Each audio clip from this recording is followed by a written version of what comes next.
దేవుడు ఏం చెప్పాడో దాని యొక్క భావం ఏంటో తెలియాలి. యేసు ప్రభు శిష్యుల యొక్క పాదాలు కడిగి ఆయన ఏమన్నాడంటే, బోధకుడైన నేను మీ పాదాలు కడిగాను కాబట్టి మీరును ఒకరి పాదాలు ఒకరు కడగవలసింది.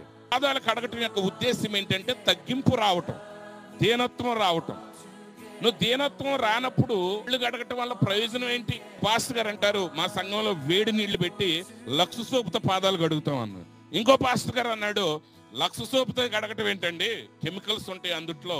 నేనైతే హ్యాండ్ మేడ్ సోపుతో మా సంఘంలో పాదాలు కడుగుతాను. ఒకడు మోకాళ్ళ మీద ఉండి కడుగుతాడు, ఒకడు సాష్టాంగ పడి కడుగుతాడు. ఇవన్నీ చేసేది ఎందుకంటే ఏ సంఘం గొప్పదో తెలుసుకోవడానికి. కడగమన్నది ఎందుకు? అది రానప్పుడు ఈ పనుల వల్ల ఏ ప్రయోజనం లేదు. కడిగినోడు ఒకటే, కడగనోడు ఒకటే. ఎందుకంటే ఆ పని ద్వారా రావాల్సిందే రాలేదు. ఒక పని దేవుడు చేపిస్తున్నాడంటే దాని వెనక ఒక ఉద్దేశం ఉంటుంది. ఆ ఉద్దేశం నెరవేరాలి.